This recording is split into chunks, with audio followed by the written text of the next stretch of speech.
इस वीडियो को आप लोग जरूर देखें। जय हिंद। देखिए, हम समझते हैं कि अरावली पर्वत को काटने के बाद कैसे उत्तराखंड में हर साल तबाही आएगी, मध्य प्रदेश की सोयाबीन की फसलें बर्बाद हो जाएंगी, यूपी और बिहार में बाढ़ आएगा, कैसे दिल्ली में जहाजों की लैंडिंग दिक्कत होगी और दिल्ली कैसे एक बालू का कटोरा बन जाएगा। दुनिया की सबसे पुरानी पर्वत है अरावली पर्वत। यह एक मोड़दार पर्वत है और इसकी लंबाई गुजरात से लेकर हरियाणा दिल्ली तक जाती है। अरावली पर्वत दुनिया में सबसे पुरानी है, करोड़ों साल पुरानी है ये पहाड़ियां और मोड़दार पर्वत है। और इसको हवाओं ने इतना घिसा है कि आज ये थोड़ी मोड़ी पहाड़ियां कहीं कहीं बची हुई है।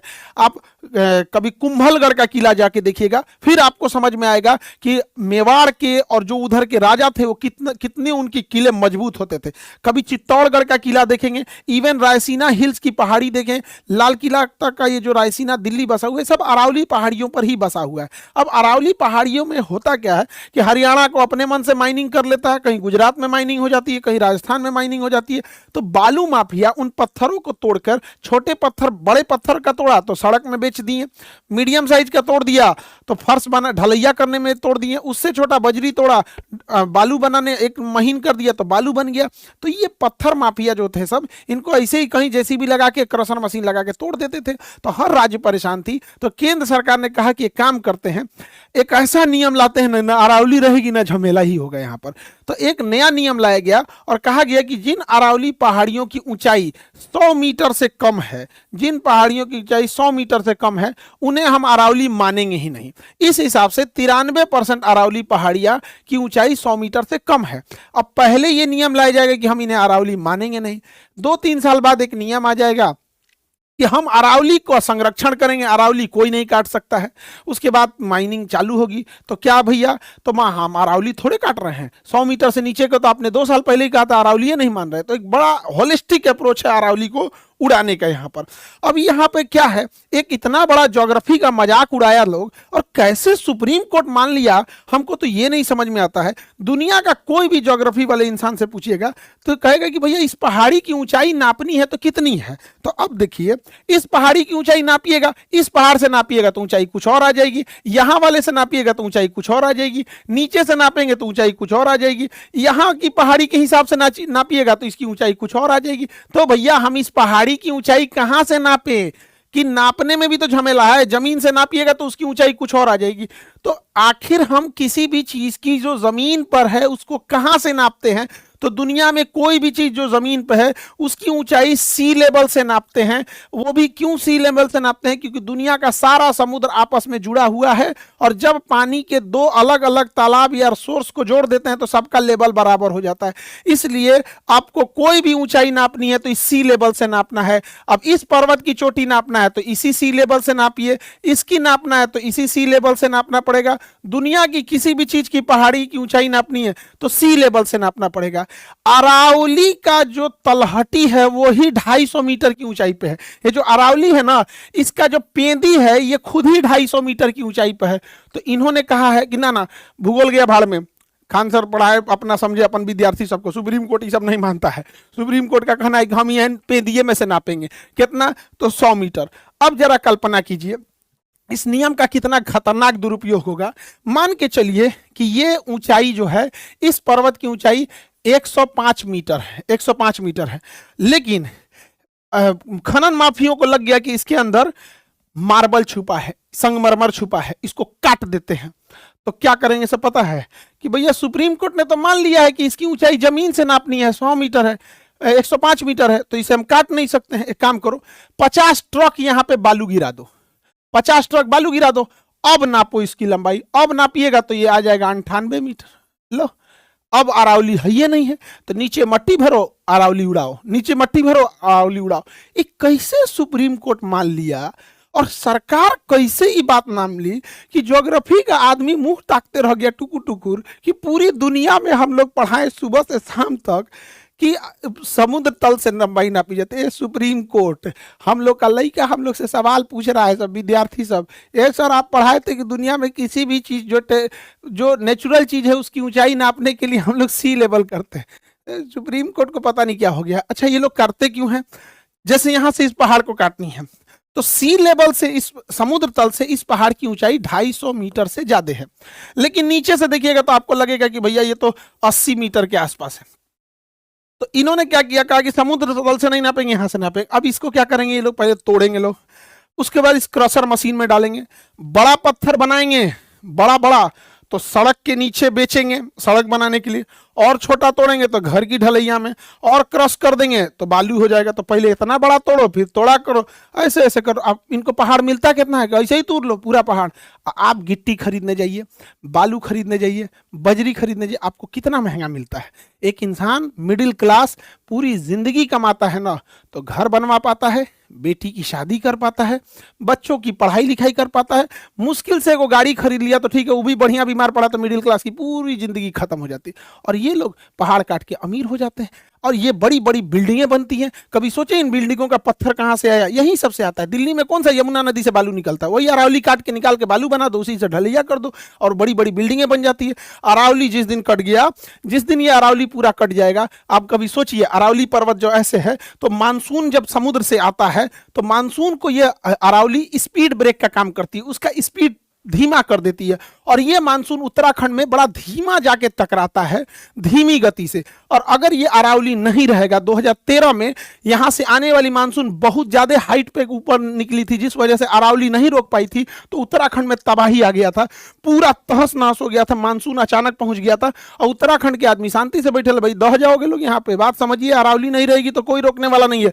2013 के भूकंप में इतने लोग मरे थे, ये तो मंदिर बच गया, वो भी देखिए किस देवता का मंदिर था। हमको लगता है देवता का भी प्रभाव पड़ता है, कोई कम शक्तिशाली रहता तो नहीं हो बच पाता, इतना विशाल वहां था। तो महादेव का मंदिर है, कौन तोड़ सकता है। तो इस वजह से उतनी विशाल तबाही को भी रोक लिया। अब अरावली अगर हटा देंगे तो हर साल उत्तराखंड में तबाही आएगी। और इतना ही नहीं, सोच रहा हम यूपी बिहार वाले बाढ़ में डूब जाएंगे, कहेंगे कैसे। तो देखिए, अगर ये अरावली यहाँ है तो ये अरावली क्या करती है, यहाँ से जो बालू होता है वो उड़ के जाता है, तो मध्य प्रदेश में नहीं पहुंच पाता है और इधर नहीं पहुंच पाता है। जब हम यहाँ पे अरावली को काट देंगे तो यहाँ से जो बालू उड़ेगा वो इन हिमालय पर्वत पे जाएगा। भारत के ऊपर ये पूरा का पूरा हिमालय पर्वत है, और यहीं से गंगा यमुना नदियां निकलती हैं, घाघरा नदी निकलती है, सारी नदियां निकलती हैं जो आगे यूपी बिहार में जाती हैं। अब इनके ऊपर क्या है, फ्रेश बर्फ जमा होता है। जब सूरज की रोशनी पड़ती है तो इन पे बर्फ जो होता है उसे शीशा की तरह उस रोशनी को चमका के उड़ा देता है, जिस वजह से बर्फ नहीं पिघल पाती है। लेकिन जब हम अरावली काट देंगे तो ये पूरा का पूरा बालू आके इसके ऊपर जमा हो जाएगा। बालू की खराबी क्या होती है, ऊष्मा सोख लेता है, इसलिए भूजा भूनने के टाइम ना बालू का यूज करते हैं, फट से गर्म हो जाएगा। तो जब इसके ऊपर बालू की एक लेयर जम जाएगी तो ये सूरज की रोशनी को चमका के परावर्तित रिफ्लेक्ट नहीं करेगा बल्कि सोख लेगा, और जैसे ये सोखेगा ये नीचे से ग्लेशियर पिघलना चालू होगा, और ग्लेशियर जब पिघलेंगे नीचे से तो ऊपर का ग्लेशियर अचानक टूट जाएगा। नीचे का बर्फ टूट गया तो ऊपर पिघल गया तो ऊपर का वेट से नीचे गिर जाएगा, और नदियों में अचानक से आएगा। जब नदियों में अचानक से आएगा तो पूरा उत्तराखंड तो पहाड़ पे है तो वहां तो जोर से तबाही लाएगा, यूपी पार करते हुए पूरा बिहार आ जाएगा यहाँ पर, और ऐसे जलमग्न हो जाएगा यहाँ पूरा का पूरा। इतना भीषण प्रभाव पड़ेगा। दिल्ली वाले लोग यहाँ से जो अरावली आती है तो इन अरावली के ऊपर घने जंगल है, और दिल्ली का 20% ऑक्सीजन सप्लाई अकेले अरावली करती है। अरावली पहाड़ी जो है वहां से धूल को दिल्ली पहुंचने से रोकती है। अगर अरावली काट दिए तो यहां से सीधे धूल दिल्ली पहुंचेगी। ये धूल दिल्ली पहुंचने के कारण बालू दिल्ली में पहुंच जाएगा, और दिल्ली में बालू बहुत जगह रेत रेत हो जाएगा, जिस वजह से वहां पार्क पे रेत देखने को मिलेगा, सड़कों के किनारे रेत देखने को मिलेगा, और ये रेत की खराबी बहुत जल्दी ठंडे हो जाते हैं। तो दिल्ली में ठंडी के दिन में टेम्परेचर एकदम नीचे गिर जाएगा, और ये बालू की खराबी की गर्मी से बहुत जल्दी गर्म होते हैं, तो गर्मी के दिन में टेम्परेचर बहुत ज्यादा गर्म हो जाएगा। तो दिल्ली एकदम भयानक गर्म और एकदम भयानक ठंडा हो जाएगा, और वहां कोहरा तो छाता ही है, अब बालू का सैंड स्टॉर्म आएगा और पूरी बालू बालू हो जाएगी दिल्ली। जहाजों की लैंडिंग में बहुत बड़ी समस्या आएगी अगर ये अरावली काट दिया जाए तो, और प्लानिंग तो है ही है काटने की, कोई बचा नहीं सकता है। इसके अलावा ज्योग्राफी में अगर आप पढ़ेंगे तो वेस्टर्न डिस्टर्बेंस होता है, यहाँ भूमध्य सागर का पानी भाप बनकर ऊपर उठ रहा होता है, और यहाँ से जेट स्ट्रीम नाम की हवाएं इन मानसून को आगे लेके आ जाती हैं, इन नमी को यहाँ ले आती हैं, और अरावली पर्वत से जब ये टकराती हैं तो अरावली पर्वत राजस्थान में बारिश करा देती है। और यही पर्वत है जो राजस्थान जो थार मरुस्थल होते हुए भी वहाँ कीकर के पेड़ और बरगद कुछ कुछ पेड़ ऐसे कटीले पेड़ बाकी मरुस्थलों की तुलना में ज़्यादा हैं, और जिस दिन हम ये अरावली पर्वत ही हटा देंगे यहाँ से, ये मानसूनी हवाएं मध्य प्रदेश में प्रवेश कर जाएंगी और विंध्याचल और सतपुड़ा से टकराएंगी। जब ये हवाएं मध्य प्रदेश में टकराएंगी, यहाँ से अरावली को पार करके, जब अरावली नहीं रहेगा तो मध्य प्रदेश में घुस जाएंगी। तो एक तो मध्य प्रदेश में ये अरावली है, इन बालू को रोकता है। जब इनको हटा देंगे ये पहाड़ को, तो एक तो बालू भी आ जाएगा और मध्य प्रदेश में ठंड के दिन में बारिश आएगी, क्योंकि वेस्टर्न डिस्टर्बेंस जिसे जेट स्ट्रीम लाती है ठंड के दिन में, और ठंड के दिन में लाएगा तो मध्य प्रदेश में जो फसल होती है, गेहूं हो गया, सोयाबीन हो गया, ये सब चीज़ों की जो फसलें होंगी वो धीरे धीरे पूरा फूड साइकिल बर्बाद हो जाएगा। और जो सोयाबीन प्रदेश बोला जाता था और गेहूं के उत्पादन के लिए, ये सब बर्बाद होंगे अरावली कटने की वजह से। इसलिए अभी भी वक्त है, हम सबको अरावली के लिए लड़ना है। सारा स्टेट प्रभावित है। आखिर ये 100 मीटर की ऊंचाई सुप्रीम कोर्ट से हम कहते हैं आप समुद्र तल से मापिए ना, पूरी ज्योग्राफी में जो पढ़ाया जाता है। अब सुप्रीम कोर्ट के जज में कोई ना कोई तो ज्योग्राफी पढ़ा ही होगा। अब पता नहीं लॉ में ज्योग्राफी, ग्रेजुएशन मैट्रिक इंटर तक ज्योग्राफी पढ़े ही होंगे आप लोग, तो वहां तो पढ़िए। आप ये 100 मीटर ही लीजिए, लेकिन ये 100 मीटर समुद्र लेवल से लीजिए। ये बस ये कहना है यहाँ पे। अरावली पे ये प्रस्ताव था, क्या प्रस्ताव था कि गुजरात से लेके और पूरा पानीपत तक 1500 किलोमीटर की लंबाई में 5 किलोमीटर चौड़ाई तक, ये 5 किलोमीटर चौड़ाई तक जंगल लगाने थे। इसलिए तो मरुस्थल को रोकने के लिए, मरुस्थल को रोकने के लिए अजब हाल है। ये लोग पेड़ अरावली काट के पेड़ लगाएगा, लोग पेड़ अरावली काटेंगे ना तो बुर्ज खलीफा जैसा 1 लाख बिल्डिंग खड़ा करना पड़ेगा, तब वो बालू नहीं रुकने वाला है। ये पेड़ रोकेगा, अरावली काट के पेड़ लगाएंगे लोग। यहाँ कितना किलोमीटर? तो 5 किलोमीटर। सड़क के किनारे पेड़े नहीं लग रहा है तो पेड़ लगाएंगे लोग, ये लोग अरावली काट के। वाह यहाँ। और इतना ही नहीं, ये जो अरावली है यहाँ पर इस एरिया में बहुत सारे माइग्रेटरी बर्ड आते हैं सब, जैसे साइबेरिया से सारस आ जाते हैं सब घाना या केवलादेव में। और ये अरावली पर्वत जो है, ये पर्वत ना होके पूरा जंगल का एरिया अरावली, बहुत ज्यादा घने और विशाल जंगल हैं, उसमें अलग अलग जीव जंतु रहते हैं। ये सब बेचारे विलुप्त हो जाएंगे। शहर में आएंगे लोग इन्हें मार देंगे, रह नहीं पाएंगे शहर में, प्रदूषण से मरेंगे, एक्सीडेंट होगा, किसी के घर में घुसेंगे, अगर ज़्यादा खतरनाक जानवर है तो पब्लिक को भी मारेगा। तो ये सारी चीज़ें हम लोग की आने वाली है, इसलिए हम लोग को इंतजार करना है। क्योंकि अरावली केवल पहाड़ नहीं है, बल्कि इन्हीं अरावली से 2 नदियाँ निकलती हैं। इधर में बनास निकलती है, इधर से लूनी नदी निकलती है। जब हम ये अरावली ही काट देंगे तो बनास और लूनी भी खत्म हो जाएगी। और अरावली पहाड़ियों के हर थोड़ी थोड़ी दूरी पे, जहाँ पे हाइट कम है, वहाँ छोटे छोटे तालाब बन जाते हैं, ऑटोमेटिक बन जाते हैं यहाँ पे। इस वजह से वाटर लेवल जो होता है वो ज़्यादा नीचे नहीं भागता है। जिस दिन हम इसे काट देंगे पूरा वाटर लेवल भाग जाएगा। सुप्रीम कोर्ट ज्योग्राफी को देखिए और उसी हिसाब से नियम बनाइए। और इतना ही नहीं, अरावली के देखते रह गए हम लोग। इधर मध्य प्रदेश का सिंगरौली में 6 लाख पेड़ काट दिया गया, 6 लाख पेड़ काटा गया सिंगरौली में। काहे? तो इसको पेड़ को काट देना है भाई। कहाँ गए सुप्रीम कोर्ट? जब मध्य प्रदेश में अटल सेतु बन रहा था तो 5 गुना पेड़ लगवाए थे। यहां भी तो कोयला के लिए काटा जा रहा है, 6 लाख पेड़ काटे जा रहे हैं। बिल्कुल आप कोयला निकालिए, लेकिन 6 लाख के बदले आप 5 गुना पेड़ लगवाइए। और जब वो पेड़ लगाएंगे तब तक किसी को कोयला खनन का अधिकार नहीं देना चाहिए। कंपनियां आएंगी, कोयला खनन करेंगी, बिजली बनाएंगी, सिंगरौली पूरा धुएं की चादर से लेट जाएगा। वो बिजली बना के अपने कमा के चली जाएंगी, यहाँ आके धनाढ़ हो जाएंगे।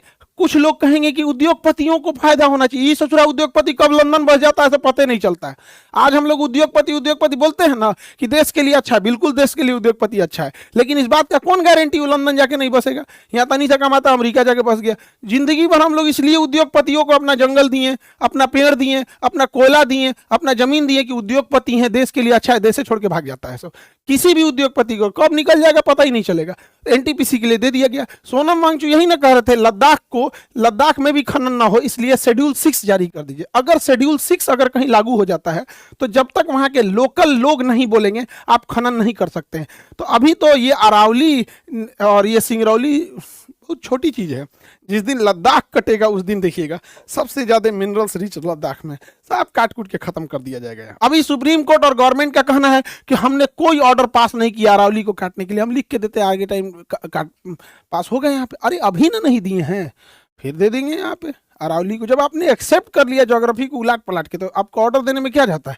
फिर यहाँ खनन होगा। अब तक सुप्रीम कोर्ट खुद से पूछे, भाई सुप्रीम कोर्ट को पता है कि नहीं है? अब सुप्रीम कोर्ट हमारे ही कहने पे आप मध्य प्रदेश राजस्थान हाई कोर्ट से देखिएगा 27,000 27,000 अवैध पहाड़ों का खनन हुआ है, अवैध खनन हुआ है 27,000। और जुर्माना जानते हैं कितना लगा है? 244 करोड़। माननीय सुप्रीम कोर्ट, आप पता करा लीजिएगा अपने राजस्थान जयपुर हाई कोर्ट से, यहाँ पे पता ही होगा, पता नहीं गवर्नमेंट को पता है कि नहीं, यहाँ पता करा लेंगे यहाँ पे। और एफआईआर भी होती है।